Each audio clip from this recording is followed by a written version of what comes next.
Mirëmëngjesi, mirë se ju gjeta. Takohemi në këtë të premte, gëzuar Bajrami, një fest të mbarë me shëndete, me harmoni në familjet tuaja. Faleminderit që jeni përpara ekranit të Report Televizion për të na ndjekur me programin ton, i cili është një program kaq i dashur për gjitha familjet shqiptare. Ndaj jemi shumë mirënjohës dhe shumë falenderues që zgjidhni programin Reze Dielli për të shoqëruar mëngjeset tuaja, dhe sot do të shoqërojmë receta të këndshme, të cilat do të na vinë nga Albana. Do të kemi të ftuar edhe një anvisë e cila vjen nga Amerika për të ndarë të pasurinë e madh për gatimin, por jo vetëm, do të mundohemi ta zbulojmë së bashku në vijim të hapësirës tonë të gatimit. Në pjesën tonë të bisedës do të trajtojmë dy tematika sot.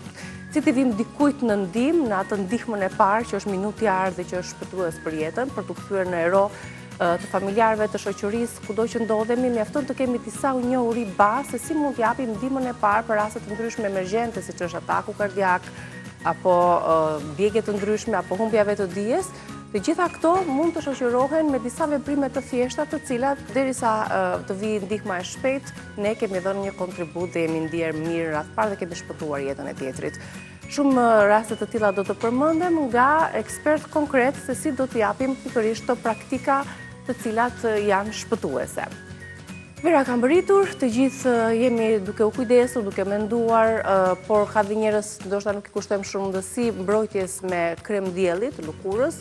Po diskutohet, madje ka dhe një paralajmërim nga FDA për të përzgjedhur me shumë përgjegjësi kremrat e diellit me SPF, a janë ato apo jo kancerogjene, si duhet i zgjedhim, si duhet të mbrohemi, në cilat orare, po ashtu këshilla të vlefshme që vijnë pikërisht nga të qenit nën çadër apo në ekspozim me rrezet e diellit. Gjithashtu, Tirana do të mirëpres liderët botëror të dermatologjisë. Shkenca e bukurisë do të vinë në zemër të Shqipërisë në datat 14 dhe 15 qershor. Është një event fantastik që mbledh ajkën e shkencëtarëve apo të mjekëve dermatologë dhe estetik më të mirë në botë për të mbledhur këtu në Tiranë dhe për të mbajtur workshope dhe për të dhënë eksperjenca si një lloj bashkëpunimi me mjekët tanë shqiptar. Tani le ta nisim punën me gatimin.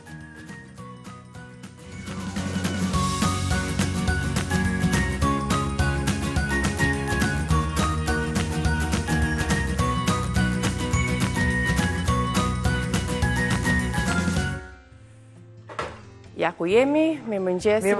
Një përshëndetje ngrohtë për të gjitha familjet, për të gjitha anvisat, për të shqiptarët kudo që janë dhe festojnë sot Bajramin. Gëzuar kudo që jeni, po dhe ato që nuk festojnë normalisht, ne jemi i vetmi popull që festojnë çdo lloj feste fetare. Sepse kemi një harmoni, bashkëtesa me fetare që ekziston në Shqipëri. Sepse dhe ke familjet që janë bashkuar të dy feve për shembull dhe festojnë të gjitha festat. Për shembull sot në disa familje mund të jetë bashkëshorti musliman, mund të jetë bashkëshorti ortodokse, por festa festohet apo jo, ose ana sjelltas. Kur unë kisha nënën për shembull, normalisht nëna muslimane ne festonim ndryshe, por kur është puna për festa dhe për ushqim, nuk pyesim ne. I grem perdet gjitha. Atëherë, sot kemi po patjetër që janë në traditë, dhe a ka fest pa byrek me shumë pet? Tani të hapura vet ose me peta të gatshme, unë ja kam lecuar pak vetes, sepse do shkoj dhe në shtëpi dhe do gatuaj. Thash Albana, bëj një byrek me peta të gatshme, shumë mirë nëse ju doni t'i hapni vet, e dini, ja të bëj një kthes të duhur, ju e dini shumë mirë. Ja hapni petët, me çfarë? Do shtoni mielin, diku te 500 deri në 600 gram, te mielli do shtoni ku është kripa, është sheqeri, patjetër kur është vaj është dhe pak uthulla dhe bëhen këto. Nëse nuk doni shtoni uthull dhe vaj, shtoni pak sot dhe keni çapetësh. E largoj, po të them të drejtën, jam simpatizante e brumit e bërvet. Këtu kam byrek me mish të grirë. Mishin e grirë e kam vendosur, shiko, e kam vendosur derisa është kokërizuar. Goja lëndë në shkonë. Se të bëhet me domatet pastaj dhe bëhet ajo masa me qep, mish të grirë dhe shumë domate. Dhe këtu kam domate që unë i kam prerë mesatarisht, jo të vogla, sepse dua ta ndija të shijen e domates. Këtu, tashmë që unë i kam pothuajse të bëra, do të shtoj edhe domatet, dhe normalisht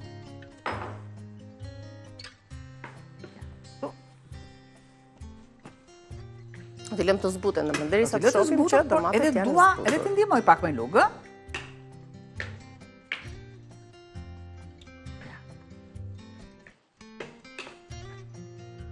Për një herë, këtu kam tretur pak gjalp, sepse dua që petët jenë me gjalp. Do të shtoj. Piper me mas, edhe kripën deri këtu. Kam trumës. Ja, që të gjitha. Do thoni ju nuk kam shtuar fare vaj. Fare s'kam shtuar vaj. Gjë që shtoj tani.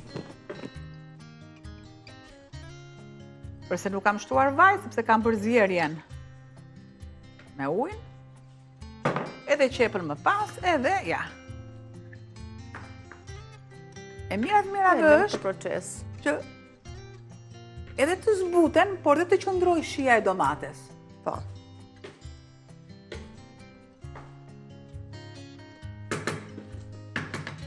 Pra, të kem shijen e domates. Kam petët e gatshme.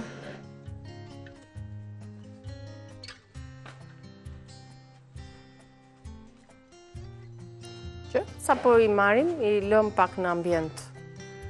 Nuk i hapim direkt dhe i heqim nga qesa, sepse kanë atë vetin që thahen. Po. I largoj. Po dhe marr.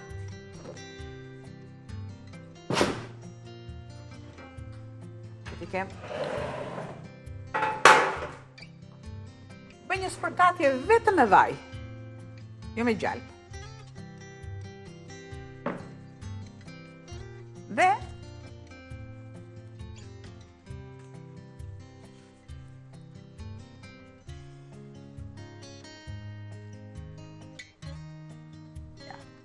edhe pak të rëjmë.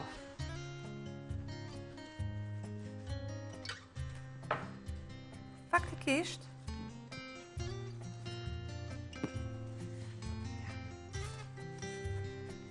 po duhet njëshe njërë peta.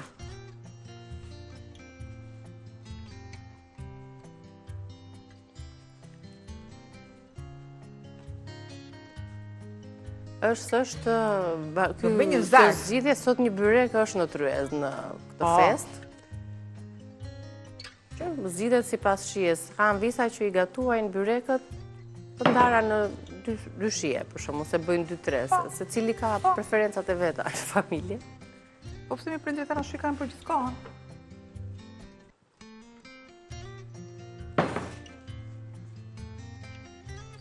Ne shtojmë sa kohë do të bëjmë këtë shtrimin e petëve, bëhet gati dhe mbushja. Direkt.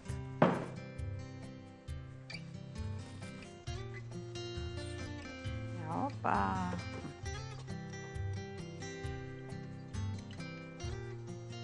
Gjalpin e kam vetëm për sipër, sepse nuk duhet që të marri të ketë yndyrë. Pakës.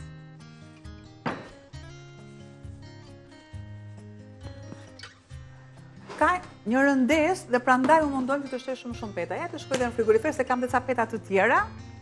Për ta mbuluar, mund ta bëjmë me 1 ose me 2 shtresa. Por qepa, mishi grirë dhe domatja janë 3 përbërësit kryesor për harxhin apo për mbushjen e byrekut. Erëzat pastaj janë kështu domosdoshme sepse i nxisin më shumë shije. Mundohuni gjithmonë të vendosni sa më shumë petë poshtë.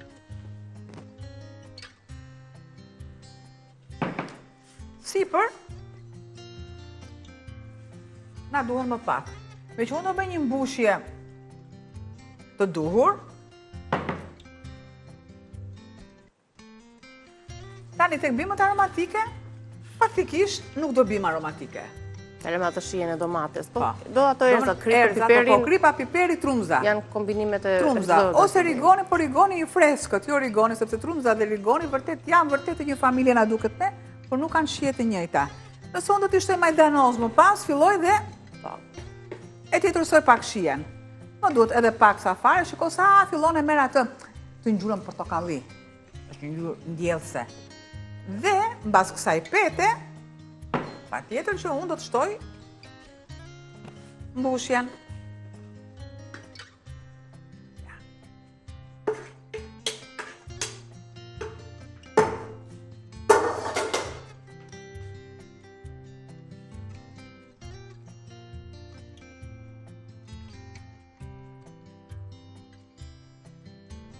Kemi gjithmonë parasysh Djeta jo aroma e trumzës. anët që të jenë, qoshet, që të jenë, të kenë mbushje.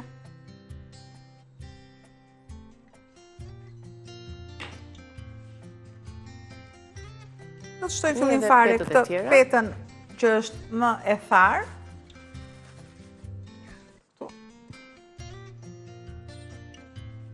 Pra, tamam si një shtratë. Ose ngarkoni jo djath, jo nuk shkon. Nuk shkon. E vendosim që më sipër. Hop, këtu. Ja.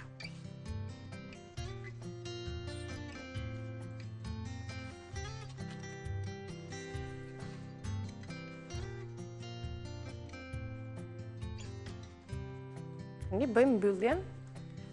Te bëjmë gati për ta vendosur në furrë për të pjekur, në një furrë të parangrohur, në 200-220 gradë. Anët.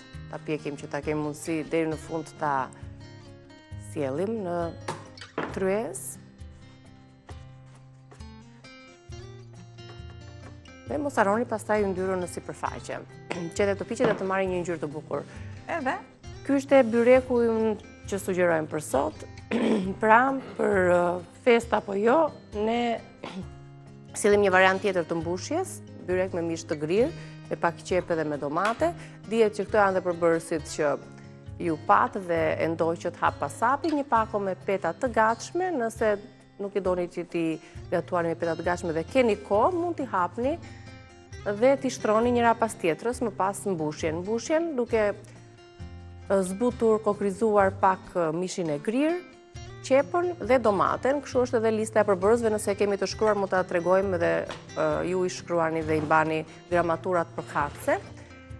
Petët pra, për t'i gatuar vetë dhe për t'i hapur me mielin ton ola, 700 gram miell ju duhet, një lug çaj krip, pak vaj dhe ujë të vakët. Ndërsa mbushja me mishin ju do 500 gram mish të grirë, 2 qep të mëdha, 3-4 lugë gjelle vaj ulliri, një domate e grirë ose pak salcë, krip piper, pak trumz ose rigon të freskët dhe pak gjallë të tretur ose vaj për t'i spërkatur petët. Ne zgjodhëm që t'i përdorim të dyja. Ja, pak duar. Qeshim anët. Se si u bën gjë furça. Pra, edhe, ja. Fillojmë dhe të kur e punojmë paksa për zbutjen ansore.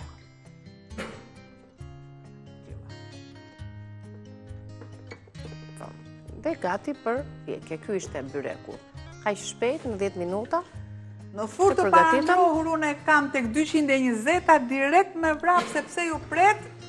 Receta e dytë pastaj. Na pret një recetë tjetër, po më parë do të kalojmë tek oferta jonë e ditës për suplementin e prostatës, Prostatol Kompleks. Në ditën e sotme vjen sigurisht me ofertë si për t'ju ardhur në ndihmë kujdo që vuan nga prostata, është një suplement bimor pa efekt anësore.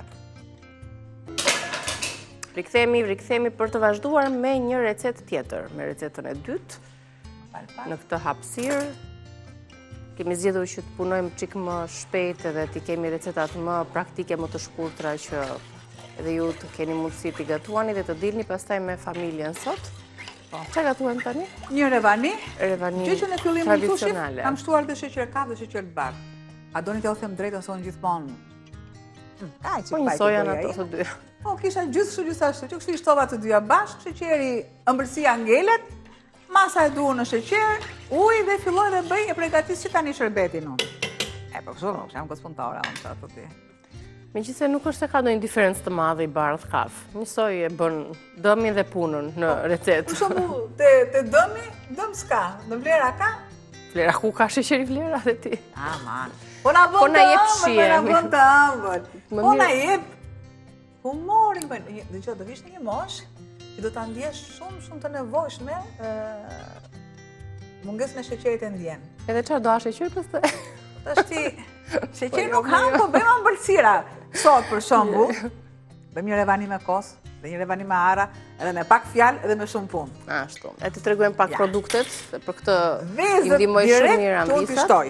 Shpërbëj vezët tona Ovital, kemi zgjedhur vezët mesatare, vezët e bardha, kemi vezët e kuqe, paketimet familjare, më të mëdha, më të vogla, sipas preferencave, numrit të anëtarëve dhe mënyrës se sa ju e konsumoni vezën në shtëpi. Ndjekim fillimisht recetën të shkruar të kësaj recete tradicionale në fakt, që ne bazohemi vazhdimisht për t'ju ardhur në ndim dhe për t'ju rikujtuar e përcjell pak nostalgji në familjet tuaja, revanin me kos dhe arra, sigurisht me 4-5 kokra vezë, sa të ketë zgjedhur Albana për tepsin që kemi në dispozicion. Një filxhan çaj sheqer përveç vezëve, një filxhan kos, gjysmë filxhani me vaj lule dielli, një lug çaj sot buke, 2 filxhan çaj miell, një filxhan miell misri, një filxhan arra të grira, një bustin vanilje ose lëkur limoni të grirë, dhe përgatisim paralelisht edhe shurupin me 2 gota sheqer, 2 gota ujë dhe lëngu i gjysmës së limonit. Revanim me kos dhe arra. Do të ndikim tani hapa sapi të gjithë procesin e punës. Më thek kisha marrë 4-5 i bona dhe 1-5. Ashtu si çka lezet. Ndërkohë, ju e shikni që lëvozhgat i kemi lënë mos i thith, ajarove që na duhen. Kemi gjithë ato bim lule, bim aromatike me lëvozhgat, madje jemi furrën e kemi të ndezur. Asnjëherë dhe ju mos i hidhni lëvozhgat, sepse kryejnë dhe ato një funksion, lëvozhgat e vezëve, mblidhini sa më shumë, nuk është se do të prishen, mund t'i thani në diell tani është zhvap, apo edhe në furrë, ne po i vendosim për t'ja treguar dhe juve. Në furrë të thahen mirë dhe më pas me këtë mas do t'i kaloni te grirja ose do t'i shtypni, t'i fut vendos tani për të treguar deri në fund procesin. Nëse se keni grirësen, mund t'i thyeni, ose t'i godisni me një gur, apo me një gotë, me një filxhan që të doni ju, në një pecet, dhe më pas atë miellin e lëvozhgave, si që kemi thënë vazhdimisht, te bimët, e tani janë bimët, janë perimet, se cili ka familje që kanë shtëpi private, në ndjekin nga fshati, kanë oborin. Këto lëvozhgat, sidomos dhe në fshat, që vezët i kanë aty afër, i kanë pulat e tyre, mos i hithni, shtojni tek lulet, tek perimet. Tek lulet. Të në qenë të pastrojën për atë punë, se si do të dhe vetën unë që jam punëtore, s'ka. Po, edhe me ato miellin e lëvozhgave. Lavatrice, vendoseni në një, nga këto aromatikët që janë ato qeset e vogla. Po. Vendosin lavatrice dhe e bën pjesën e lavatrices brenda, ja më thoni mua që pagova edhe 80.000 lekë për të rregulluar lavatrice. E kam edhe këto. Sot më shkruan në mend mirë. Atëra nuk i hedhim, asgjë nuk i dhet në kuzhinë, asnjë gjë. E largojmë nga atë pjesë. Tu, mora vezët unë. I ra vezët, 4 tap edhe 1-5 për juve. Op, vajnë. Vaj bimor, po bëni asgjë fjalë pasi gjë. Se keni tavën e kosit sot edhe shtoni sod ose pluhur pjekës. Si të doni ju. E njëjta gjë është, e kam thënë disa herë, do ta them gjithmonë se gjithmonë ka njëri që na shikon në bar. Po. Për herë të parë, pluri pjekës ka atë aromën, që kur kalojnë tek ato pastiçerit, është ajo aroma e mirë. Ja, e këtij pluri pjekës është. Ose në të kundërt sod. Nëse ju doni, mund të shtoni kosin, ta aktivizoni me sodën. Por e njëjta gjë është. Të shikoni gjithmonë ato portalet, ato faqet, marrim sodën e vendosim te kosi, e përzihem mirë, ajo fillon edhe aktivizohet. A dështohet këtu? Atëre unë ja. Njësoj është në një vend. Njësoj është. Njësoj është. Dhe pse janë 2 sojesh të shkruara, njësoj është gjëja. Op, kosin. E largoj. Do të shtoj masën e sheqerit. Ja. Rezultat shkurtra, shpejt e shpejt. Do të shtoj o vanilje ose limon. Pa, ka më mirë si gjërat që janë më natyrale. Natyrale? Më afër. I shtoj lëkurën e limonit. Jo shumë, që të me hiki pjesa e bardhë. Jep atë ilësin e çdo lloj gatimi.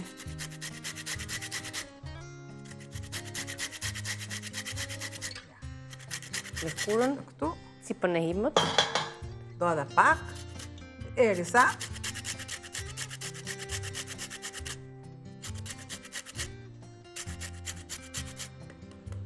e largoj. E përzije sërisht. do të shtoj masën e miellit. Dhe kemi miell të bardhë dhe miell misri. Të verdhë. Do të shtoj miellin e misrit. Dhe këtu do më duhet edhe një filxhan që i bjen deri këtu masa me miell gruri. Janë kështu si të prafërta për masat të dyjave.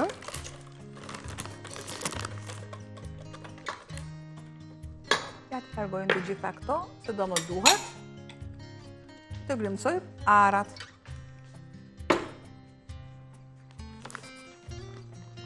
Asa e shojmë edhe me sy, se nuk është edhe në një gjë e madhe.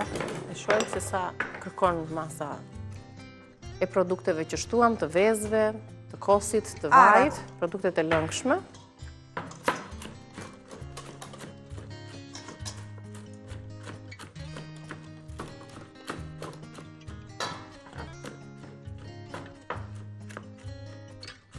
Të mos jenë asë më dha, po asë të grira imët.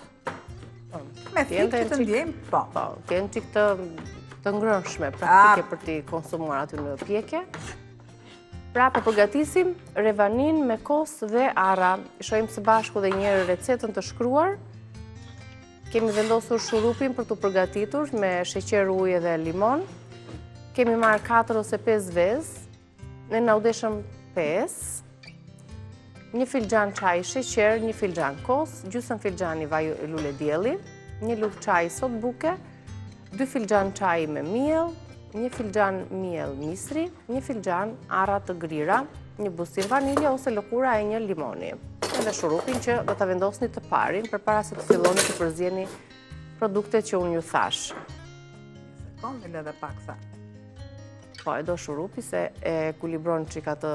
Tu nuk ka të bëj me pjesën që heq unë të bardhësia, pjesën e bardhë. Jep një aromë shumë të veçantë. E largoj dhe më pas i shtoj pakës pika limoni.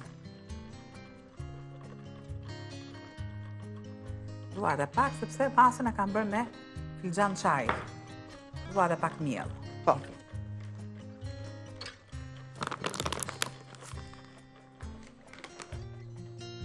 Po, shtoj edhe pak se shoh.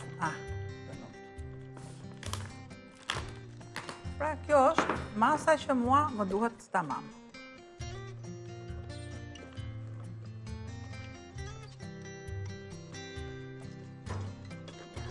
E të vendosim në një tepsi, apo jo? Po, derisa mos të kokrizohet. Dhe më t'jap edhe pak. Japim edhe një çik më shumë aromë limoni.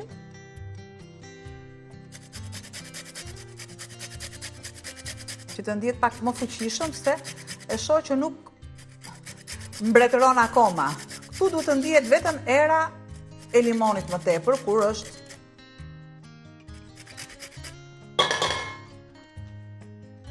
kam edhe këtu. E dini shumë mirë që lëkurat e limonit ne i bëjmë reçele. Janë shumë të këndshme. Biles, mos të them që janë më të mirat. Limoni, portokalli, pastaj më mirë është bergamondo. Recitro, më të mirat. Lëkurat e tyre për të bërë... Sepse janë lëkur trash.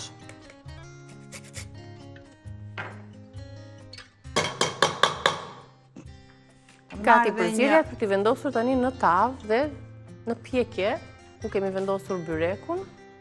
Mbaroj byreku dhe e presim pak, e servirim këtu për ta shijuar. Tani, ky është procesi fundit. Edhi masën në tepsi. Duhet jetë fura e mirë para ngrohur.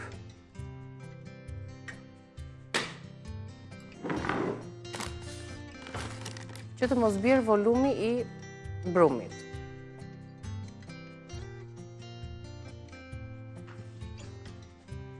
Edhe që të mos ngjis, pak vaj dhe pak miell, një pudrosje e lehtë fare. Si dikur, hajde me bismillah, si dikur. Po gjyshet tona asgjë nuk bënin pa thënë bismillah, apo pa bërë kyçina. Janë disa kështu shenja rituale besimi që ti mëshon, gatimi ti mëshon ushqimit që konsumon në këtë formë. E mbaruam. Kaq ishte. Revania do të piqet dhe më pas do t'i shtojmë sherbetin, shurupin. Nuk do ta vendos direkt, sepse kur do ta vendos në furrë, nuk do të hap furrën. Po, që ne duhet të hapim për byrekun. Po, edhe pse mund ta sjellim byrekun dhe pak. E lëm të ftohet aty në tryez. Çfarë arome mirë që vjen. Ja. Atëherë, e lëm të kullojë. Vendos vezët sipër që të duhen. Shumë pak do t'i lëm, sepse janë gati të thata. Po e rrit edhe pak temperaturën, ne shkëputemi për publicitet, dhe rikthehemi, do të kemi vendosur më pas edhe revanin, rikthehemi për të gatuar recetën e tretë, cilën nuk do ta gatuaj Albana, por sot heq dorë kë kemi ftuar në studio për të gatuar.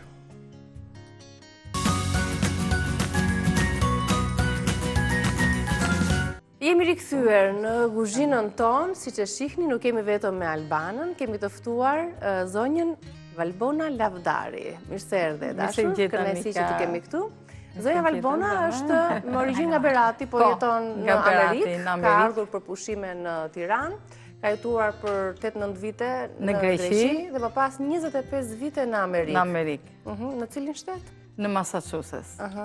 Aty ke ndërtuar familjen, jetoni bashkë? Po, kam shkuar fatikisht me familjen, aty jam agjente imobiliare, vazhdoj edhe pasionet e mia, pasi poezia ka qenë dhe interpretimi pasionet e mia të para. Tani jam duke botuar librin tim të parë, romanin e parë, me titull Balkoni për Baldetit. Jam shumë e përfshirë me komunitetin shqiptar të Massachusetts, pasi Massachusetts ka një komunitet shumë të fuqishëm shqiptar. Ka organizata non-profit organization të mrekullueshëm. Që bëjnë bashkë një grup komunitet solid. Shumë solid. Siç është në fakt komuniteti në Amerikë në përgjithësi. Po, është e vërtetë. Çdo shtet ku kemi biseduar ka një komunitet të lidhur me njëri tjetrin. Të lidhur me njëri tjetrin. Mbajnë traditat tona. Është e vërtetë. Ka mendimin shumë vite emigracion në Amerika bërë punën e vetë që shqiptarët të organizohen më mirë tani edhe ndërtojnë komunitetet të fuqishme. Rikthimi në Berat, si të duket? Çfarë malli, çfarë nostalgjie, çfarë ka malli më shumë? Kam mall për ato kaldremet e Beratit, për rrugicat e Beratit, për njerëzit, kryesorja, për osumin edhe për kalan. Por ndërkohë edhe për gatimet, besoj. Edhe për gatimet. Pavarësisht se unë vazhdoj të gatuaj. Në shtëpinë në Amerikë gatuan recetat tradicionale shqiptare? Shqiptare, është e vërtet, shqiptare. Çfarë preferoni më shumë nga, le themi, menuja tradicionale e Beratit? Unë personalisht pëlqej më shumë byrekun, fatikisht. Edhe në kuzhinë më pëlqen të jem kreative, si thoni këtu, përdor edhe atë time në kuzhinë, gjëra të reja që unë shtoj. Për shembull në byrek unë shtoj shumë erza, pasi kam një kopsh shumë të bukur, se jam shumë e apasionuar pas kopshtit, edhe përdor shumë erza. Albana base do habitet, po i hedh borzilok, i hedh energjike. Jo, unë nuk habitem, jo. I hedh shumë gjëra pak ma. Ne i duam shumë bimët aromatike. Koper majdanos në energjik, borzilok, po, të gjitha ja hedh. Po, në përsi byrekus para jedhin borzilok, prandaj thash që i hedh edhe borzilok. Sa o borë, sa bache keti të shtëpia jote? Është bache e madhe. Besoj se... Keni shtëpi private. Sa o borë ju që kemi bimë aromatike nuk e ke, dhe për këtë t'je shumë e sigurt. Pra ne nuk e kam parë, nuk e kam parë. Jo, në rregull. Jo, nga që për shembull në Shqipëri si edhin, nuk e di pse kisha mendimin të kisha parë në një emision që më duket kishte thënë që nuk i hedhim këto gjëra, për disa aromatike. Duhet të dim çfarë i hedhim. Edhe nga kjo marr shkas dhe po them që unë i hedh byrekut shumë aroma. Jo, po ti di, që tash si është puna, po ti di, ishe shef e kuzhine. Jo, është vërtet, jo.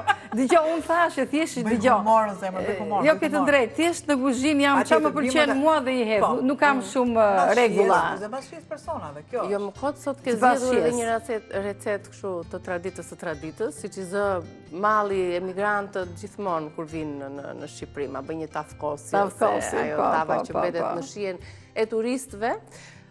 Keni ardhur familjarisht për pushime, apo jo vini shpesh në Shqipëri? Vi po thua se çdo vit. Fakti që do botosh edhe do merresh me botimin e librit, apo je në procese si për të shkruar? Jam në procese si për të shkruar. Sepse jeta është shumë e ngarkuar Çfarë atje. të ka frymëzuar? Që ke kaluar nga poezia në roman tani, apo jo?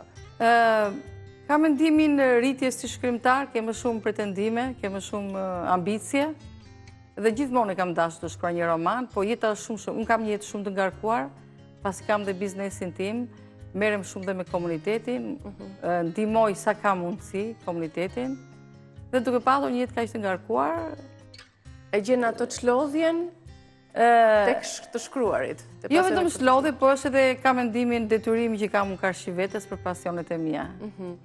Çfarë të frymëzoi te ky roman? Çfarë teme ke zgjedhur për ta trajtuar aty? Historia e cilës Shiko, roman, është deri diku historia... Deti përballë balkonit. Po, deti përballë balkoni balkonit. përballë detit. Se ishte Balkoni përballë detit, në fakt. Balkoni përballë detit. Nga që kam jetuar 9 vjet në Greqi, është një pjesë e historisë time atje, por romani nuk diskutohet, do vësh shumë edhe fantazi dhe kjo është sfida më e madhe në roman. S'është ndryshe kur shkruan për shembull biografinë tënde, është shumë e lehtë të shkruash jetën tënde, por në roman duhet të mendosh çfarë duhet të futësh gjëra të tjera që ta bësh më interesant. qartë. Ne do të fillojmë menjëherë me recetën, që të shfrytëzojmë edhe kohën për ta pjekur pas me recetën e tavës së kozit, siç e gatuan ti. Po. Siç e gatuan në familjen tënde. Faleminderit. Që na trego hapa sapi. Faleminderit. Nëse ke ruajtur ato hapat që ndjekim ne këtu, Ja, që mos të lot. prap lëvozhat e vezë do m'jepni mua, se më duhet. Faleminderit, Albana. Ja, teksa ti të rrahësh vezët. Na bën mamin kjo po. Sot jemi drejtuar drejt këtyre trendeve dhe riciklimeve. Kur themi ne, në kuzhinë nuk hedhem asgjë. Edhe unë i përdor vezët atje faktikisht në përbim. I përdor këto I ruaj, lëvozhat, po, i po, ruaj, po. no? Ja, disa i kemi pjekur.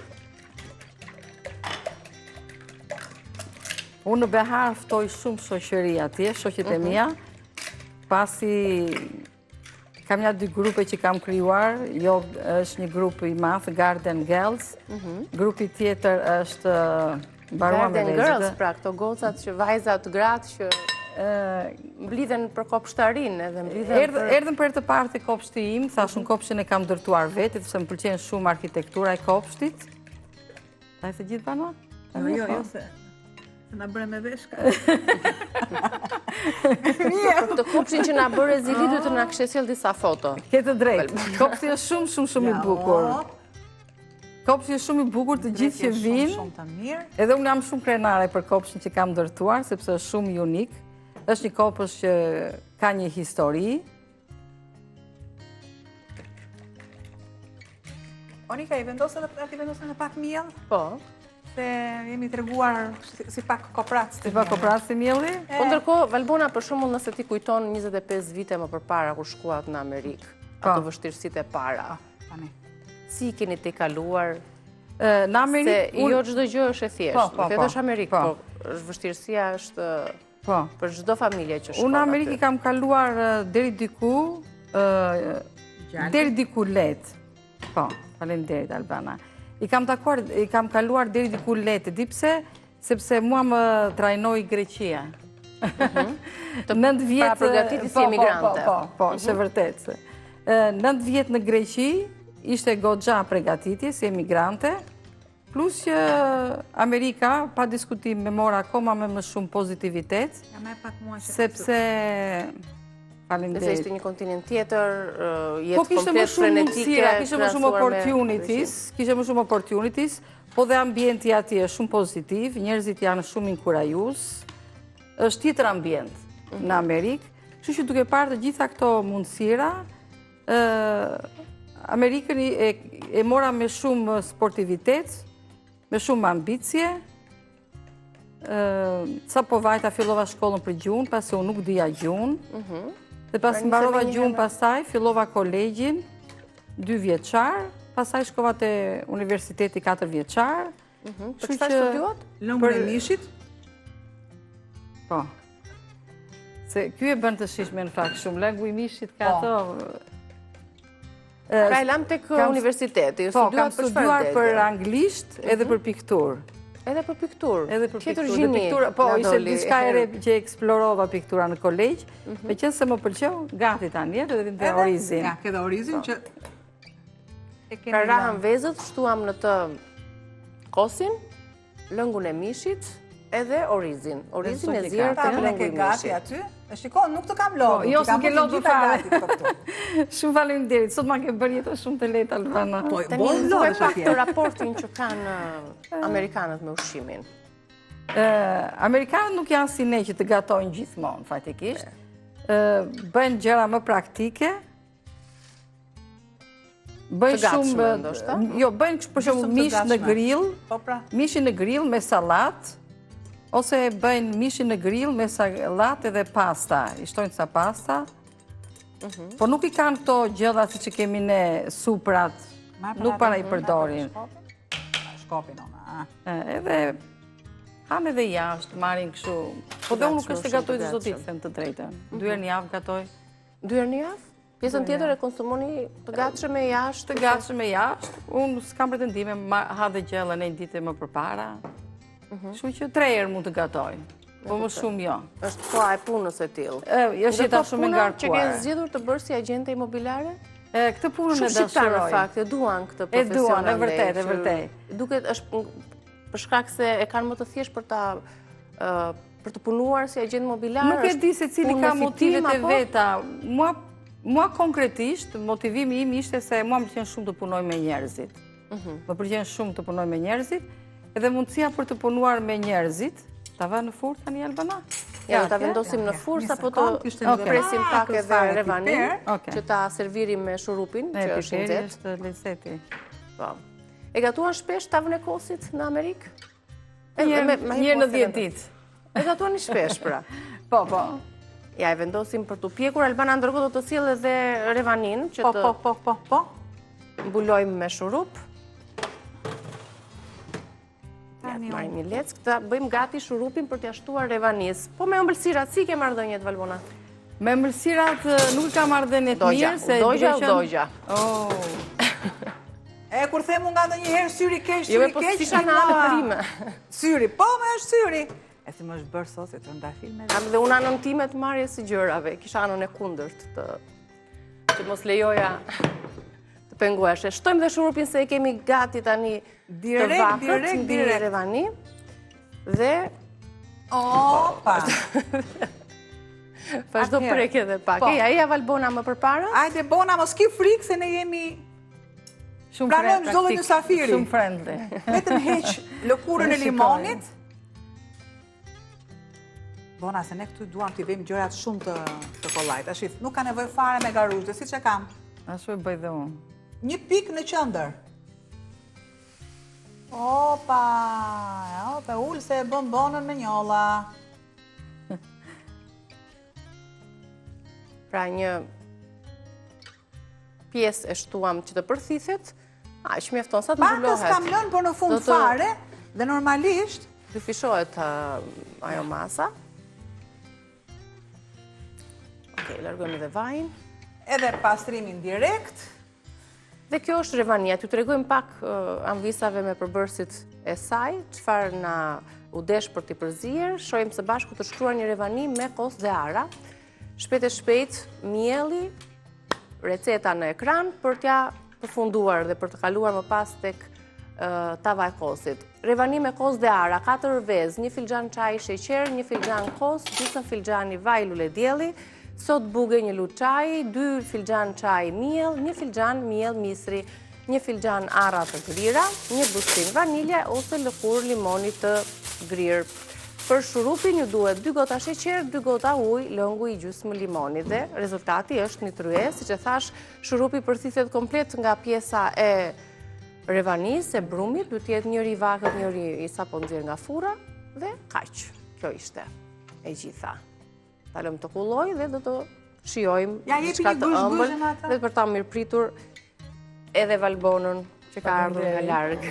Tani këtu poqëm, tham, më saktë, tham lëvozhgat, ja ti vendos pak më në... Ka që sot zi lëvizja jo, mos të...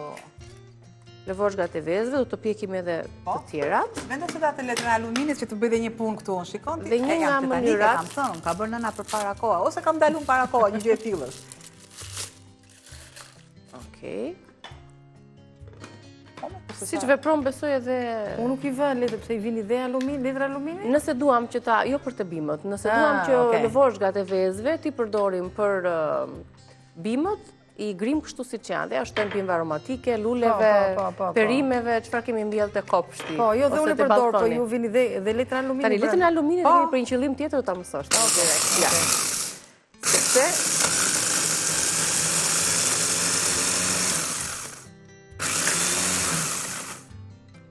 kur gatuajmë, sidomos ato grillat që po thua në Amerikë, nga shpërsia që ka, por dhe nga vetia gryese që ka, përdoret këmas me pak letër alumini për të fërkuar ua nuk e dija këtë gjë. Sepse ju atje në Amerikë mendoni se i dini të gjitha. Jo, nuk e jonë. Kemi vend i vogël, po dim shumë, ja. Shiko, nga ju e kemi marrë, nga këte i kemi marrë të gjitha. Ja. Shiko, prandaj dhe e solla të tillë. Këto janë shumë praktike. Po. Ideja është që të largohemi pak nga ato kimiket, nga përbërësit kimik të detergjentëve. Këtu pjesa tjetër tani. Këtë pjesën e lëvozhgave të vezëve e kishe lexuar, e kishe dëgjuar, apo na kishe ndjekur ne? Tregohet sinqert. Të vërtetën thon, ja. Të vërtetën faktikisht nga që kam kopsht, unë lexoj shumë, që të di. Edhe duke lexuar një ditë në internet, e lexova këtë gjë që i bën mbi lëvozhga e vezëve. Tani ai kopshti të merr kohë apo jo, sepse je edhe është vërtet, është vërtet. Si janë punët në Amerikë, sa orë të marrin edhe sa kohë larg shtëpisë si e menaxhon ti edhe kopshtin, se do 12 ti punosh, ti uitësh. Ja, do ta shpjegoj. Unë nga që e kam ndërtuar vetë kopshtin nga fillimi, jam munduar të ndërtoj një kopësht që të jetë, si themi, low maintenance, që mos të ketë shumë gjëra.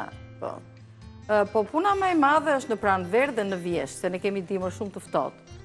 Që në pranverë ka një çik punë, po mos u habit kur them që mund ta bëj kopshtin në orën 9, 10, 11 të natës. Ashtu, ë? Që të jetë gati, Po, gjithë ajo. Shikon? Tamam, sa mirë. Kështu ti keni tenxhere, tiganët, Hisa i ka të gjitha, edhe gatimin edhe pastrimin. O, më te guri që bën xixa. Tani çfarë ke mbjellë te kopshti përveç bimëve aromatike, si i sa borzilok, kopër me kopshti është më tepër artistik, është nga ana estetike, sesa me bimë dhe me kështu. Erza ka, po domate, sallator, gjëra jo, këto nuk i kam mbjellë. Kopshtin e kam ndërtuar më tepër është si park, një kopsh shumë i këndshëm, ka lule, trëndafila kam shumë, kam dhe trëndafila climbing, ata që ngjiten lart, kam dhe trëndafila i quhen English roses, trëndafilat angleze, sepse kanë aromë shumë të mirë. Po. Janë ato rozët roza kanina që quhen, që kanë një aromë. Nuk e di si kanë dhe aromë, kanë edhe lulen vetë petalit, mënyra si trëndafili është shumë i bukur. Siç janë për shembull them në Michael Kors, për këto kanë edhe trëndafilat ato të tyre. English roses janë shumë e nam dhe janë shumë të vjetër, që njihen. Po kur kam ndërtuar kopshtin e atje ku jetojmë është dimër shumë i ashpër, nga që është dimri i ashpër, unë jam munduar që të kem nga këto shkuret që kanë gjelbërim edhe në dimër. Edhe disa nga ato janë që kanë ngjyrë kështu të verdhë, në jeshile dhe ato dhe në dimër atë ngjyrë kanë. Sepse dua që kopshti të ketë gjelbërim edhe në dimër, gjithë vitin, edhe aty është bukuria. Pastaj për behar kam shtuar trëndafilat. Sa muaj është behari, në kuptimin sa zgjat kjo pjesa? Behari, atje në qershor fillojnë edhe çelin, trëndafilat edhe këto të tjerat, kam dhe tulipan, kam dhe ato zambakët e Van Goghut. Është dhe një terapi, të merresh me kopshtin, të merresh me lulet. Është terapi, është lodhje, është vërtet, është lodhje. Po thash, unë merrem në darkë, në pranverë, se pastaj tër beharin nuk do ndonjë Si agjente mobilare, si shkojnë punët? Punët shkojnë shumë mirë, në 2024 isha national top producer në gjithë Amerikën, edhe është një punë që kam gjetur vetveten, pasi mua më pëlqen shumë komunikimi me njerëzit, edhe më pëlqen shumë të ndihmoj njerëzit, e kam ngjarë nga mami im për këtë gjë, jam people person, siç i thonë amerikanët, Mes tyre që ke ndihmuar për të gjetur një shtëpi, besoj se ka qenë dhe shqiptarë që kanë ardhur dhe kanë dashur të blejnë. Një pjesë e madhe janë shqiptarë, kanë blerë shumë shtëpi? Ka. Në Amerikë? Po, është vërtet. Tani një periudhë e mirë në Amerikë për të blerë shtëpi, si janë çmimet? Për mendimin tim, gjithmonë është një periudhë e mirë për të blerë shtëpi. Sepse çmimet, ashtu sikurse dhe jeta progres, ashtu dhe çmimet rriten. Plus që ne jetojmë në Massachusetts, si ka një ekonomi shumë të fuqishme, është shtet shumë i konsoliduar. Edhe ky është një shkak që preferohet shumë, është një nga shtetet më të fuqishëm të Amerikës, mund të jetë, do të thënë nëse janë 3 shtete të fuqishme, Massachusetts është një nga këto shtete. Ne kuptova. Po kështu shtëpi me shkëmbime bëni juve apo jo? Nuk e kisha dëgjuar këtë si që të... Jo, t'ju japim këtë të Tiranës dhe t'ju marrim. Ne përfunduam me gatimin, të falenderoj shumë. Edhe një falenderoj shumë. Edhe shumë suksese me librat, me punët, me dëshira pasionet që ti ke. Shumë faleminderit që më ftuat, dhe ishte kënaqësia ime. Tava e kosit është në furr, unë nuk po shkoj sot, se kam bërë dëm. Rikthehemi me Reze Dielli pas pak me bisedat tona. Ju përshëndesim nga kuzhina dhe mund t'i gjeni patjetër recetat tona në kanalin tonë në YouTube Reze Dielli.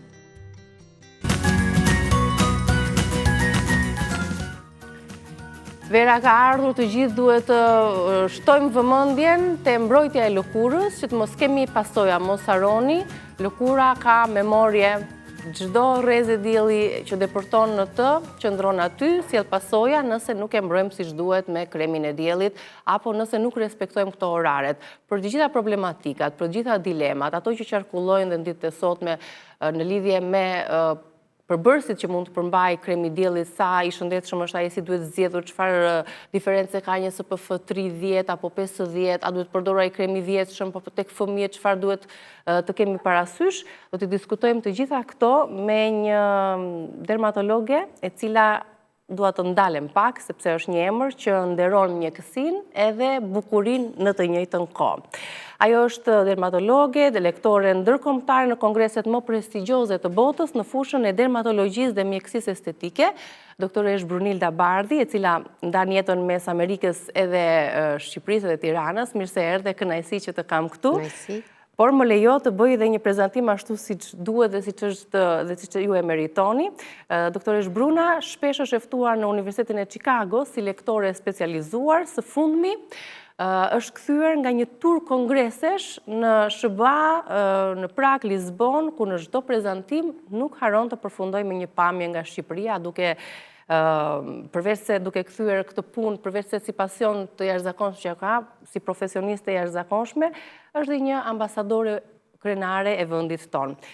Arsyeja që e ka rikthyer këtë herë në Shqipëri, duke patur parasysh që jeton pjesën më të madhe të kohës jashtë, është kongresi i madh që do të mbahet në 2 ditët si kundër e përmenda, në 14 dhe 15 qershor, shoqata ATKAD e dermatologjisë kozmetike dhe estetike, e themeluar dhe drejtuar nga doktoresh Bruna, mirëpret dermatolog, trajner dhe akademik nga e gjithë bota në një event që e kthen Shqipërinë në epicentër të zhvillimeve më të fundit, rrisive më të fundit të dermatologjisë dhe estetikës në këtë fushë, duke e sjellë në epicentër në Tiranë. Kështu që të flasim për të gjitha këto me doktoresh Brunën. Ndjes për prezantimin, po e kisha të nevojshme që publiku të mësonte diçka më tepër rreth zhvillimeve dhe të rejave nga jeta jote.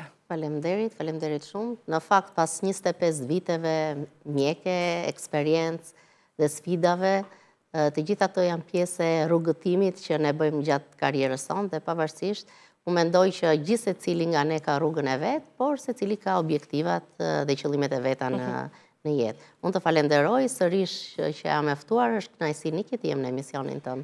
Gjithashtu kënaqësia jon. Tani do ta nisim fillimisht me këshillat praktike dhe më pas do të ndalemi tek eventi i rëndësishëm, sepse nuk është kollaj të sjellësh icon e dermatologjisë dhe estetikës botërore në Tiranë, ti bësh bashkë dhe të tregojnë eksperjencat dhe rrisitë e tyre në këto fusha. FDA-ja ka paralajmëruar që për zgjedhjen e kremave me SPF, kremave të diellit, duhet jeni të vëmendshëm për të lexuar dhe etiketa dhe për t'i përdorur siç duhet ato. A jemi në rrezik apo jo? Çfarë kujdesi duhet të kemi në përzgjedhjen e kremit që na mbron nga rrezet e dëmshme? Atëherë, ne gjithmonë si dermatolog ne theksojmë. Duhet të zgjidhet kremi i duhur për fototipin e lëkurës dhe për grup moshat e caktuara.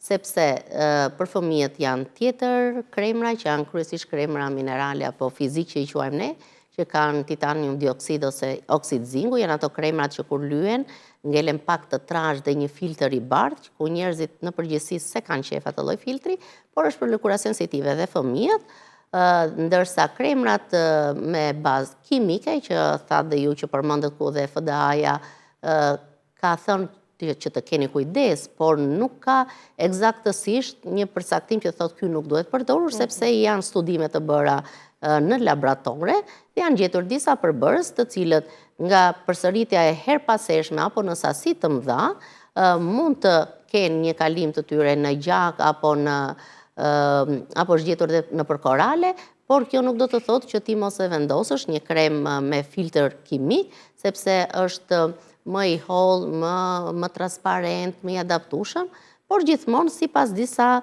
këshillave që jep mjeku dermatolog dhe pa diskutim kushteve në të cilat duhet mbajtur dhe mënyra se si duhet aplikuar. Po cilët janë këta përbërës që me këta filtra fizik që ju përmendët, depërtimi i tyre në gjak është më i shpejt edhe mes të tjerave pastaj kishte edhe probleme që shkakton probleme hormonale nëse aplikohen... Hormonal disruption që tonë. Problemi janë benzenet apo oksibenzenet, të cilat në përqindje është shumë të vogël, por këto nuk është se përbëjnë rrezik sepse duke krahasuar riskun që ti mund të kesh për një kancer lëkure nëse ti del pambrojtur, në krahasim nëse ti e mbi e tepron aplikimin e këtij kremi, atëherë në këtë rast duhet të bëjmë balancën se cilin krem ti mund të kalosh nga kremrat me mbrojtje fizike. Por kjo s'do të thotë që të krijojmë panik tek njerëzit, sepse kremrat e diellit janë kushti kryesor për të mbrojtur një lëkurë ndaj kancerit lëkurës. Nëse mua si dermatologe do më thoshe, do më reshtoje 10 kremra këtu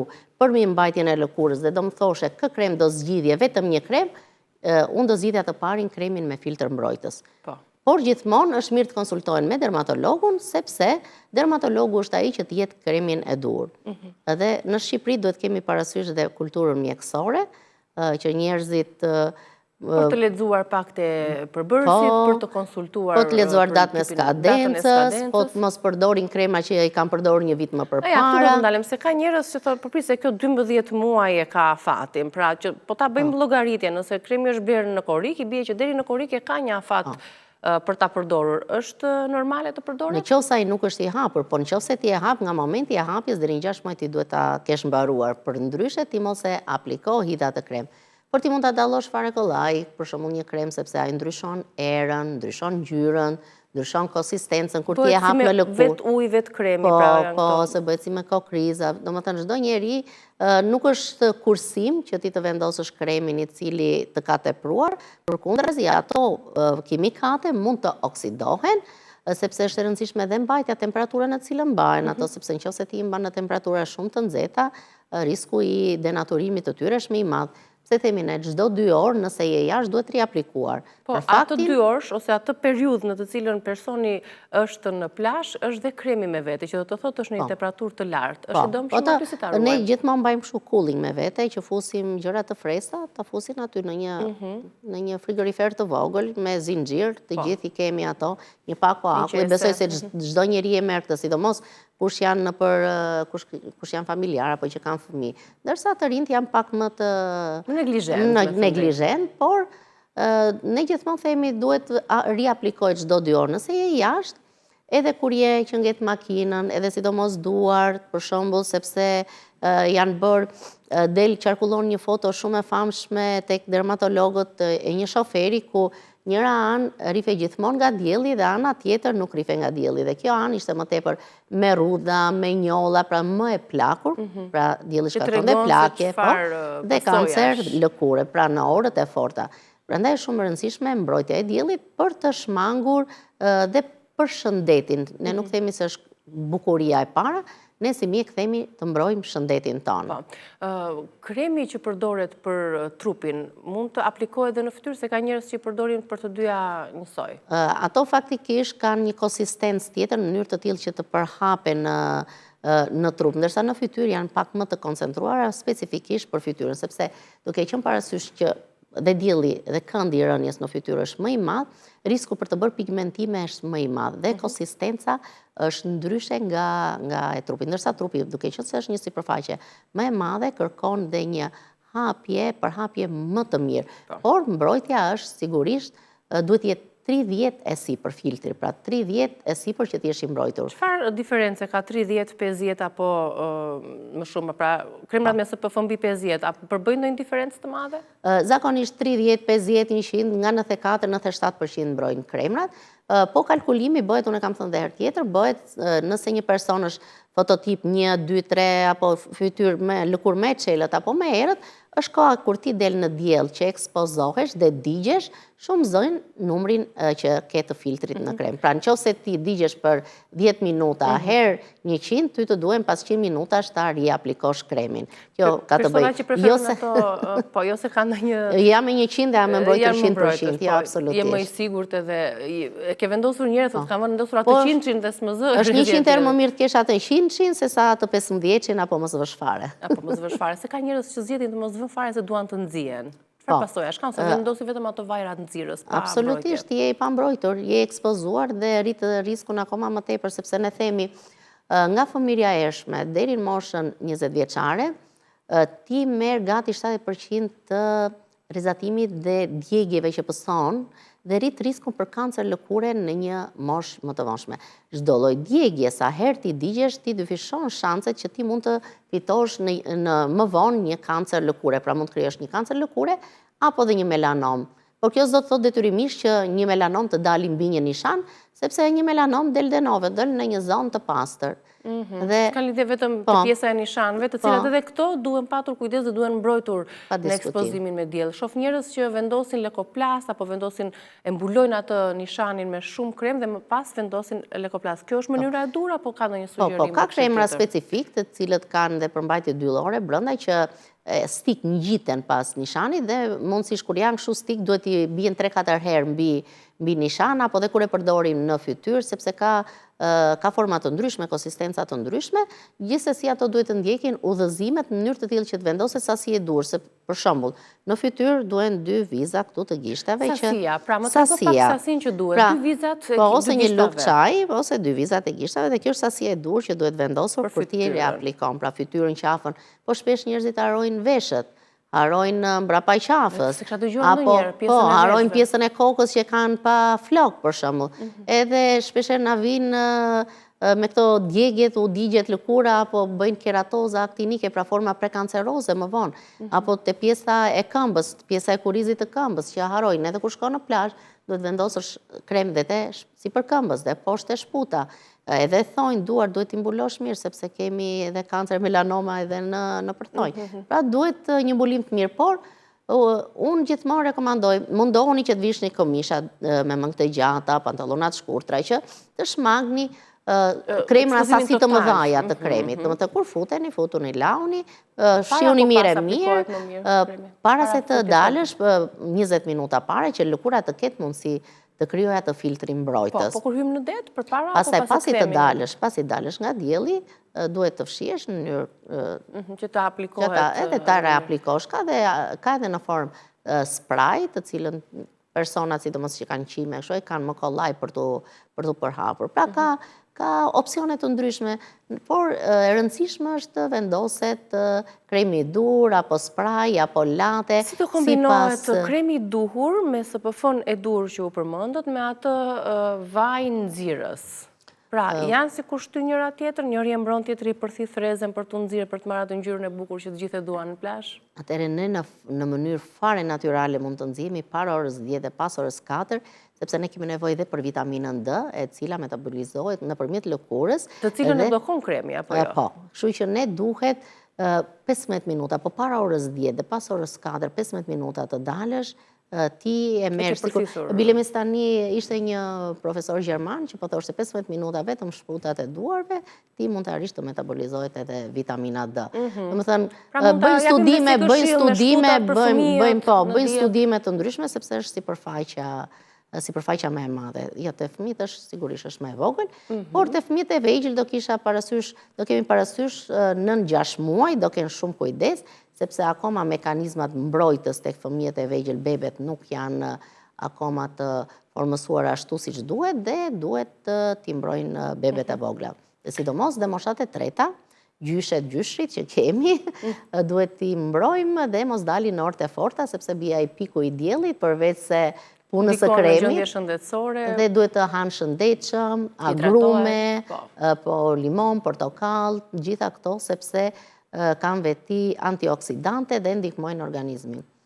Ka shumë rëndësi edhe mënyra jetesës, mënyra të ngrënit dhe aktiviteti fizik. Se ne duam qika të shtrirjen dhe qëndrimin për orë të tëra në qatrën e plazhit, në zë dhe gjumi. Po, dhe pasaj të luen me kos. Po letë marim një spraj me aloe vera të paktën, sepse aloe vera është shumë e mirë për djegjet, dhe të vënë zile kur bie në gjumë, sepse ajo ngrohtësia e diellit edhe kur je i lodhur natyrisht të relakson. Por të vënë një zile që të paktën të zgjohen mos i zor gjumi se do dalin të kuq pastaj. S'është vetëm pjesa estetike, se sot kemi më shumë për gjendjet e shëndetit. Në këto oraret që ne përthithim dhe ato vitaminën D, para orës 10 dhe pas orës 4, nëse nuk vendosim krem dielli, krem mbrojtës, nuk kemi rrezik, se janë rrezet më të shëndetshme. Janë rrezet të shëndetshme.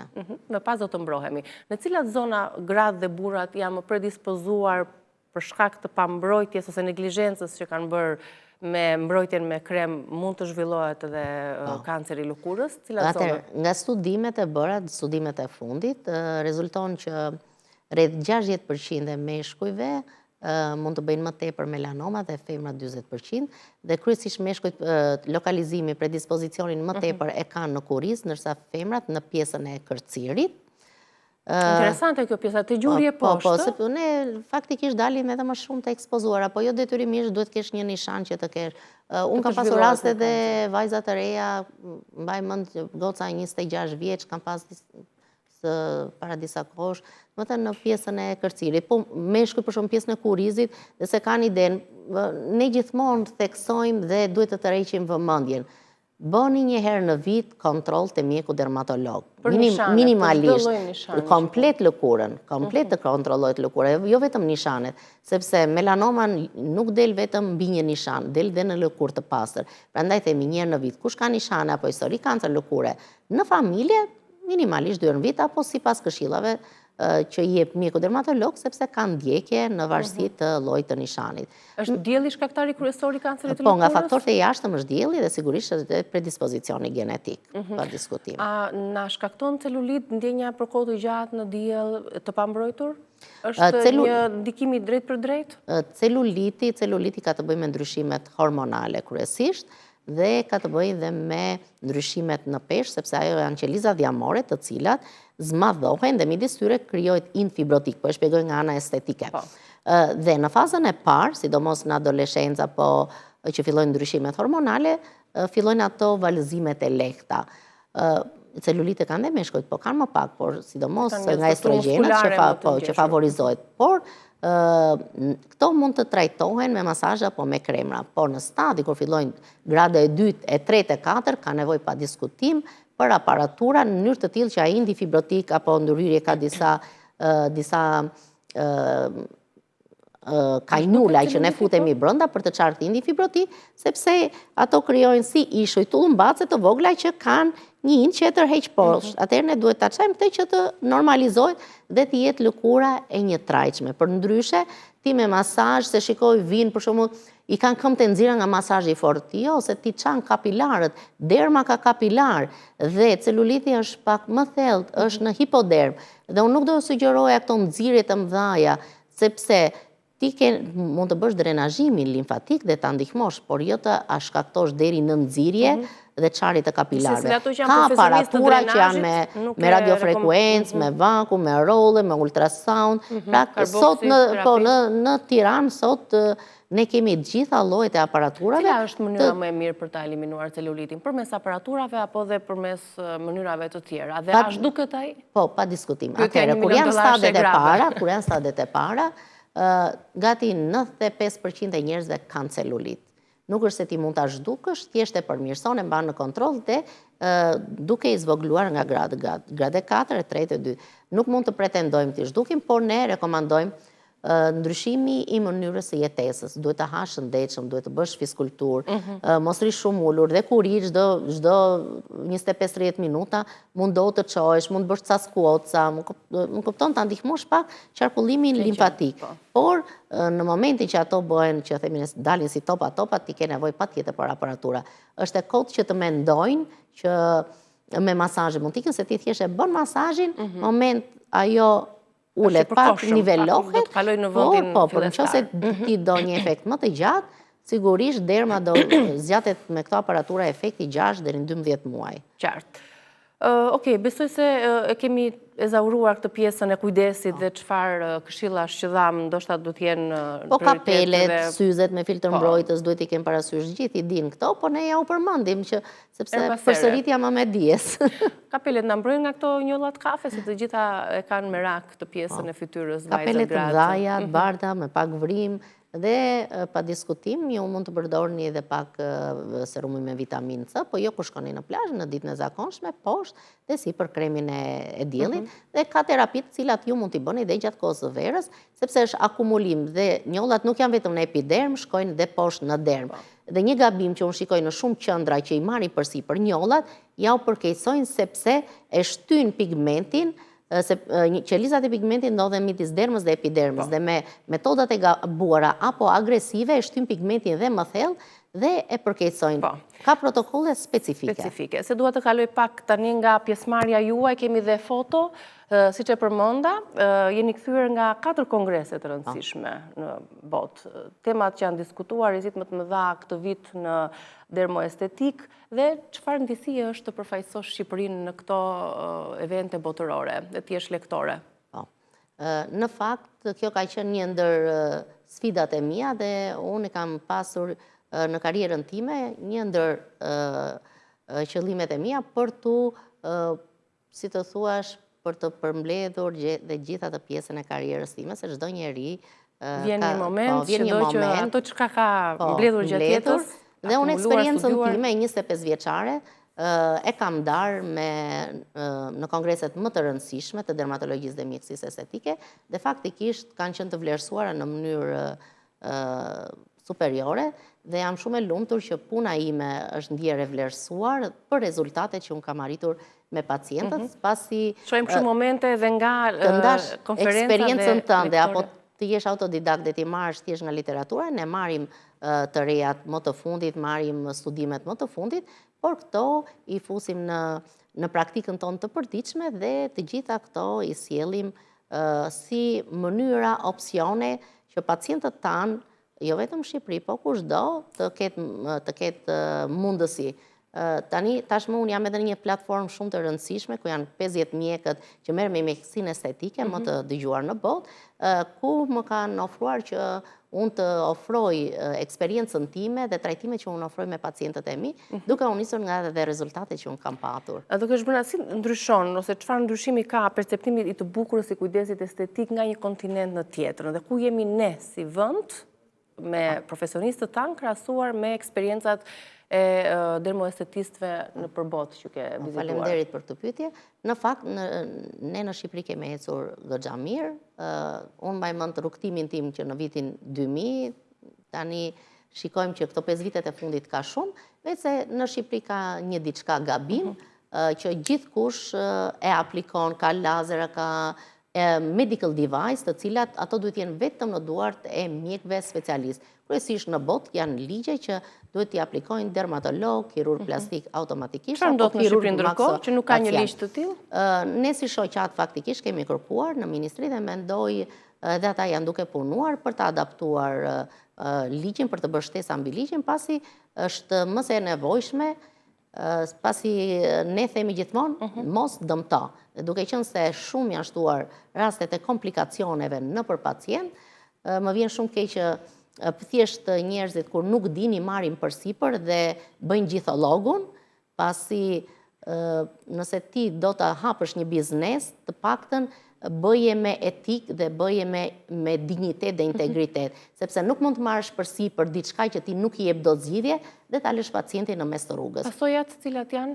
Se shohim njerëz që pa diskutim ti mund të shkosh edhe në dëmtim. Të dëmshme. Po, mund të, ja, dje për shembull kisha një rast që kishte një cicatrice të hunda nga mbushja me fillers, apo ti mund t'i dëmtosh shikimin, apo mund të dëmtosh nekroz, japësh nekroz të indeve, që ai ind nëse ti nuk e vaskularizon po në kohë dhe ti japësh, ai vdes, apo djegje nga lazeri, apo nekroza, dëme të parikuperueshme, dhe është për të ardhur keq, jo vetëm puna e ligjit që duhet bërë, që është më se e nevojshme, tashmë, por unë mendoj dhe ndërgjegjësimi i njerëzve. Njerëzit duhet të kuptojnë që nuk është çmimi i lirë ai, sepse si thot anglezi, s'jam aq i pasur sa të blej gjëra të lira. Në qoftë se ti do me këtë i kemi dhënë gjithë shpjegimin e duhur. Duhet flas pak për kongresin e 14-15 qershorit, se është një kongres që mezi e ke pritur për gjatë gjithë vitit, kush do të marrë pjesë, kë keni ftuar, përse zhvillohet ky kongres dhe sa mirë që si samitet që vinë liderët europianë në Tiranë, vinë edhe shkenca hajka e dermatologjisë në Shqipëri. Faleminderit, drejt me thënë, në këtë moment ndihem shumë krenare që ta janë mjekët më të dëgjuar, që janë në kongreset më të rëndësishme në gjithë botën, janë akademik, bëjnë libra, bëjnë researche, mësojnë brezat e arshëm dhe janë mjekë të cilës shumë nga ato gjëra nuk bëhen fare në Shqipëri. Jam shumë e lumtur që ata e pranuan ftesën time, pasi duke qenë se Shqipëria tani po përfaqësohet reklamohet, janë dhe kurios, por duan edhe një njeri të sigur, si i thonë, dhe të besojnë që ata të vinë.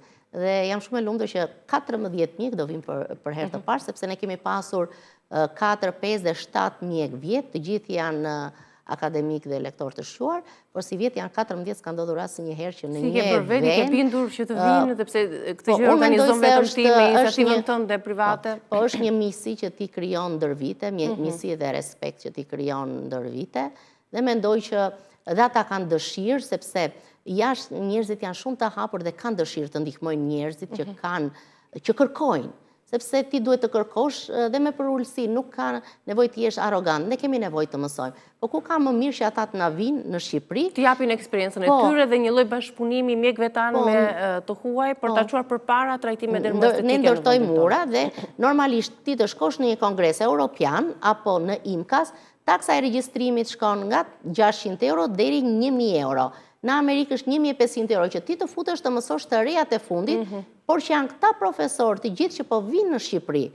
Dhe unë shpresoj shumë që dhe institucionet të na mbështesin, ministrit, sepse mendoj që këta janë dhe ambasadorët që do të çojnë dhe përshtypjet për Shqipërinë në vendet e tyre, sepse janë nga 8 vende të ndryshme, kemi nga Dubai, nga Izraeli, nga Amerika e Jugut, nga Kili, Polonia, Rumania, Gjermani dhe vendet e rajonit të gjithë, dhe vendet e rajonit për kuptuar se si çfarë perceptimi ka secili kontinent për këto tema. Do jenë lektorë që do mbajnë fjalën e tyre për tema të ndryshme dhe risit më të fundit në fusha të tilla. Po, dhe jo vetëm ajo, ne do kemi dhe 5 workshope, pra do kemi demonstrime live që mjekët të mësojnë dhe ti sjellin të gjitha këto tek pacientët e tyre, gjithë të aplikime. Duke qenë se këtu keni ftuar edhe dermatolog shqiptar, a ka një konkurrencë, një lloj, se jo, në çdo fushë ka dhe ato xhelozit?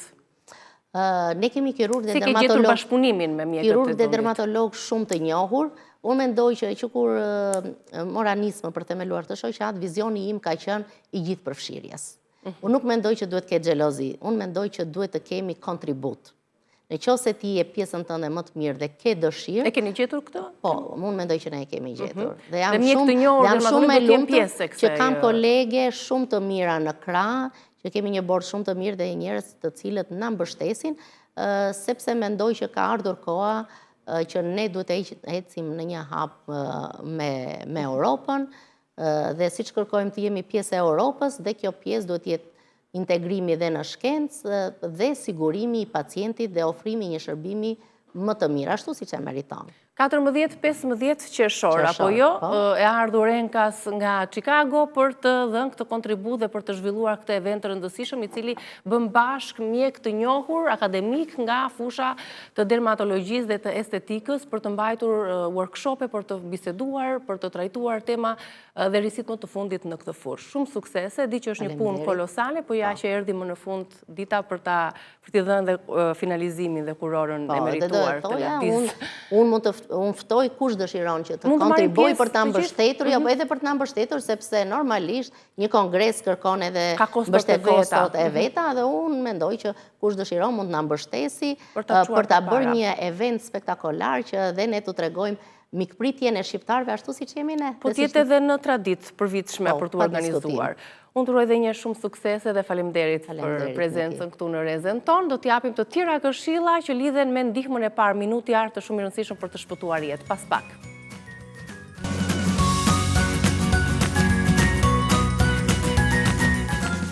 Ne mund të shpëtojmë jetë në momentin që jemi të informuar pak sa, jemi të përgjegjshëm edhe kemi mësuar diçka për ndihmën e parë, ndaj është ky emision, ndaj është ky hapësirë, se si të ndihmojmë dikë që ka humbur ndjenjat vetë dijen, ka pasur një arrest kardiak apo një frakturë, apo këto rastet emergjente të cilat mund të ndodhin kudo, mund të ndodhin në ambientin e punës, në shtëpi, në rrugë.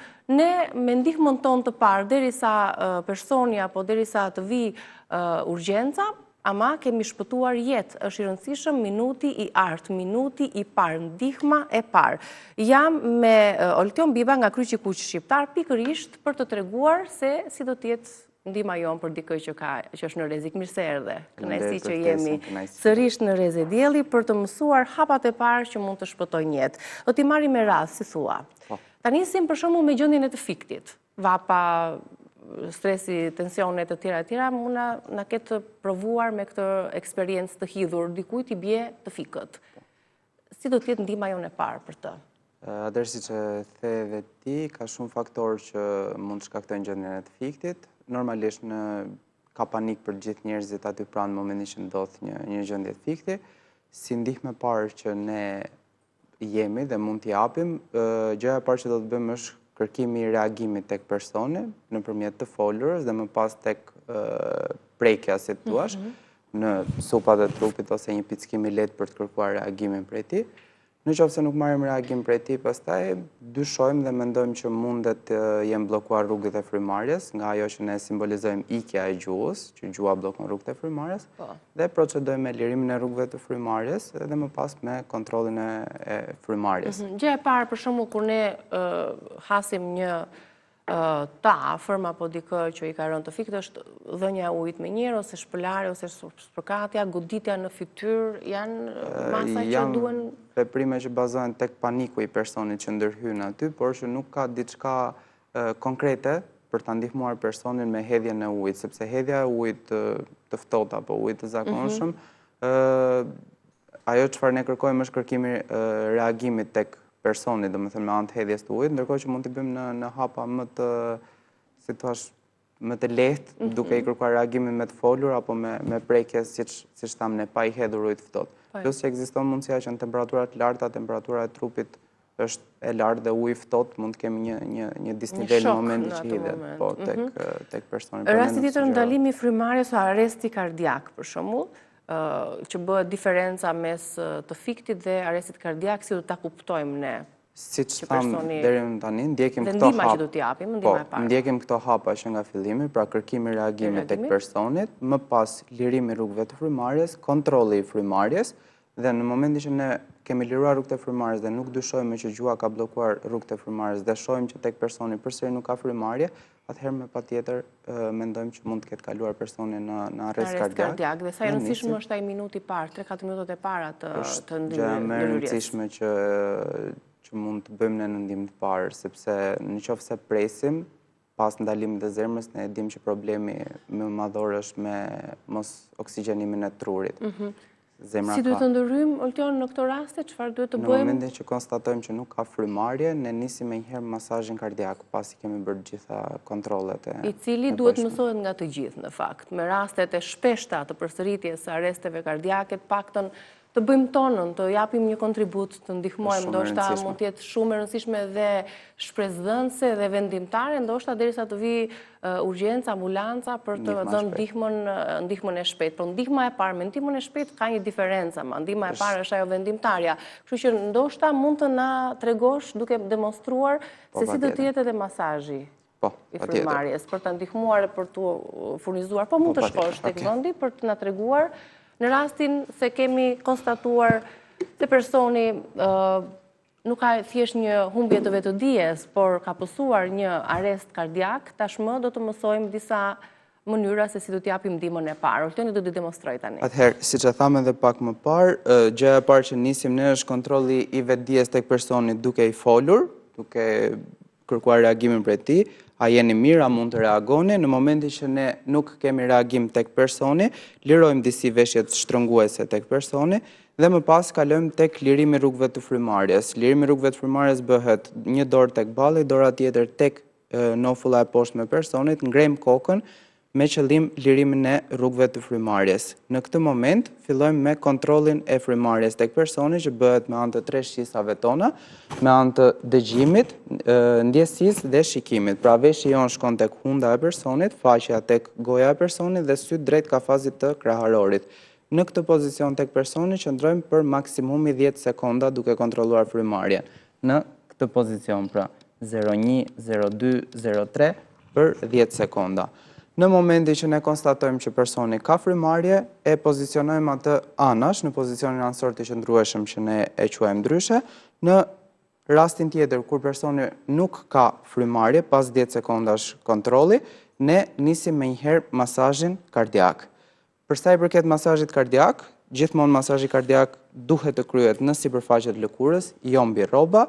Duart vendosen në mes të kafazit kraharorit, jo në krahun e majt, jo në krahun e djathtë. Njëra dorë, dora dominante vendoset e para dhe dora tjetër shkon në mbështetje të saj. Drejtojmë brylat për të kryer masazhin kardiak dhe më pas shkojmë tek supet tona që duhet jenë pingull me trupin e personit. Niset me 30 shtypje masazhi kardiak tek personat e rritur dhe më pas kalohet tek 2 frymarrjet artificiale ose gojë më gojë siç e quajmë në gjuhën popullore. Do të jemi këtu.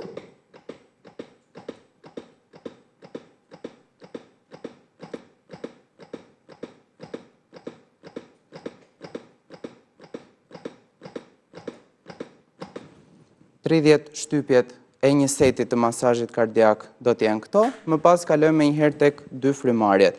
Cila është specifika e frymarrjeve që ndihma e parë sugjeron të mos kryen asnjëherë direkte në sipërfaqe të lëkurës të personit, por gjithmonë me një garsë sterile ndërmjet neshit e personit për të shmangur sëmundjet e transmetueshme që mund të marrim apo dhe të japim tek personi. Garza sterile vendoset tek goja e personit në këtë pozicion, ngrihet koka e personit që gjuhat mos jetë një problem për rrugët e frymarrjes, bllokohet hunda, që ajri që ne japim mos dal nga hunda për të shkojë drejt mushkërisë dhe japim 2 frymarrje të tilla.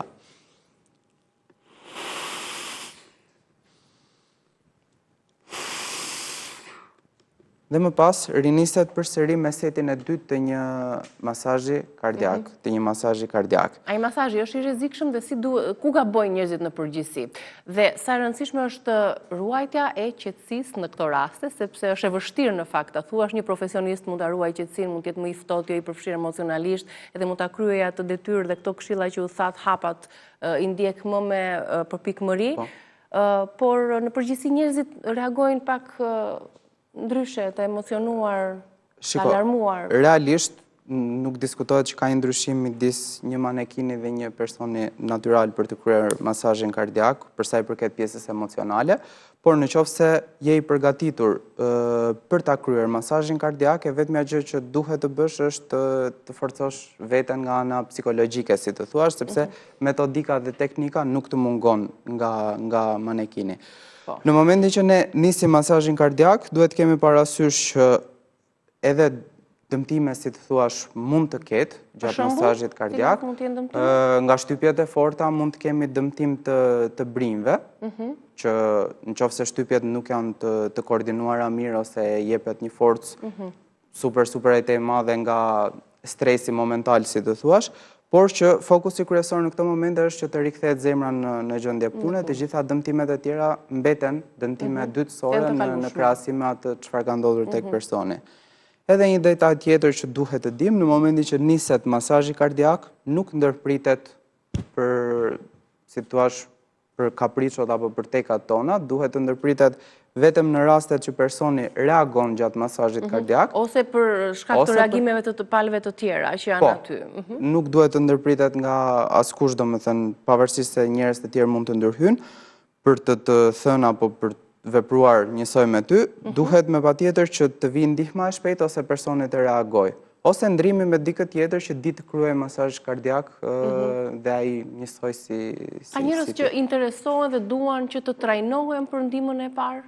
Po, interesimet janë të shumta nga institucionet të ndryshme dhe nga kandidatët për drejtues automjeti.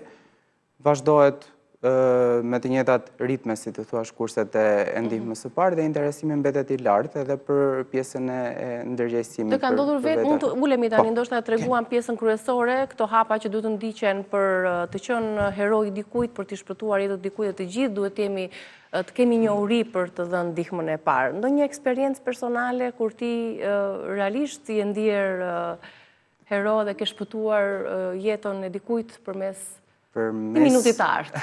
Përmes minutit të artë mund të ketë patur, ka patur raste, jo mund të ketë patur, ka patur raste me personat që kanë mësuar gjendje të fikti, siç e quajmë ne, me masazhin kardiak, shqyrë Zotit jo deri më tani. Por që me gjendje të fikti dhe me këtë që ne simbolizojmë ikjen e gjuhës apo rrëshqitjen e gjuhës, si themi ne, kemi patur raste dhe apeli që... Ka ardhur pastaj emergjenca edhe... Po, por ka qenë dhe raste që personi është rikthyer në gjendjen e mëparshme pa dashur ambulancën, por apeli që do doja të thoja sot është që gjua të mos hapet goja me forcë, mos kapet gjua me sendet e tjera që janë përdorur në kohët më përpara. Si janë gabimet e mëparshme, me çfarë e tërheqin gjuhën? Ndodh diçka në momentin që gjua bllokon rrugët e frymarrjes, të gjithë mundohen që ta nxjerrin atë. Duke qenë se muskujt e enofullës mbeten të pa oksigjenuar, kontraktohen dhe mbeten të mbyllur dhe është gati e pamundur që të hapet goja e personit ose shumë e vështirë që të hapet goja e personit pa u përdorur sendet e tjera, sepse në momentin që ti tenton të futësh duart aty për t'i kapur gjuhën, ka raste që mund ta ketë kafshuar në gjendje të pavetdijshme sigurisht personin që ka shkuar për ta ndihmuar, dhe më pas janë përdorur metoda alternative edhe më të dhimbshme për personin që ka qenë në gjendje të fikti. Ndërkohë që ne dim që gjua është e fiksuar tek nofulla e poshtme, tek pjesa e poshtme, dhe në momentin që ne themi gjua që ka ikur, gjua nuk ikën më poshtë, thjesht lëshohet shumë pak si muskull, dhe në momentin që ne tërheqim nofullën e poshtme me këtë lëvizjen që kryem dhe tek manekini, gjuha, si një veprim shkak pasoj, shkon pas nofullës së poshtme dhe lirohet rruga e frymarrjes. Pra nuk ka nevojë për veprimet e tjera për të liruar rrugën e frymarrjes.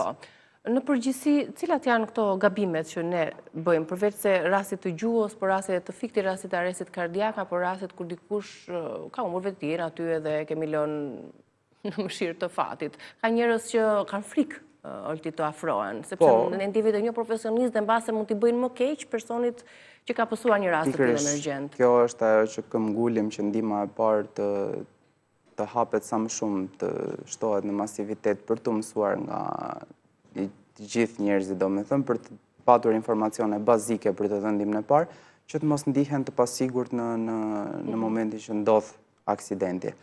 Dhe përsa e përket gabimeve, jo vetëm në gjendjen e pavetdijshme, janë një sër gabime që ne i radhitim në ndihmën e parë dhe ndër më kryesorët janë marrja e kompetencave të mjekut, që absolutisht nuk është detyra jona, si dhënia e medikamenteve, lëvizja e frakturave, përcaktimi i vdekjes, që nuk janë kompetencat e një dhënësit të ndihmës parë, dhe mund të përkeqësojnë situatën në momentin që ka ndodhur aksidentin, nëse ne i kryejmë këto veprime. Po. Për të kaluar tani tek raste të tjera, për shembull ndrydhje, fraktura, nxjerrje shpatulle, këmbe, si kuptojmë nëse kemi të bëjmë për shembull me një frakturë apo me një ndrydhje?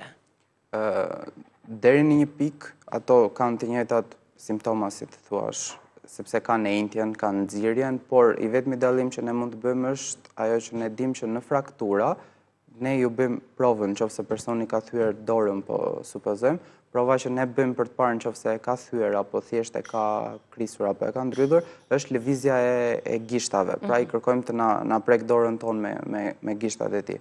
Nëse personi nuk arrin të lëviz gishtat, ne e klasifikojmë si frakturë me informacionet që ne kemi. Është mirë të vendosim të ftohtë tek zona, tek pjesa ku ka pësuar një frakturë, apo është gabim të vendosim? Është mirë të vendoset e ftohta, por duhet kemi parasysh që e ftohta duhet të ketë një mbulesë, një diçka, jo direkt akullin në lëkurë, sepse siç e dim që shkaktohet pjesa e sipërfaqes, e qartë.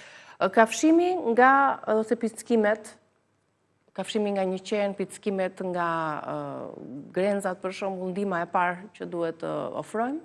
Shikon, ndihma e parë... Duke nisur nga vetja, se këto janë gjëra që njerëzit janë të vetëdijshëm edhe mund të ndihmojnë veten e tyre, po dhe ndihma i parë dhe minuti i parë tek vetja jonë është shumë e rëndësishme. Gjëja e parë që duhet bëjmë është ajo që thamë edhe pak më parë, ruajtja e qetësisë, për sa i përket të rrezikshme nga pickimet e bletëve apo grerzave janë personat që kanë alergji nga këto pickime dhe kjo është pjesa më e sikletshme që ndihma e parë, si thua, është pak e vështirë, nuk është se ka shumë mundësi për ndihmë parë, duhet më patjetër që të ndërhyjë stafi specializuar mjekësor.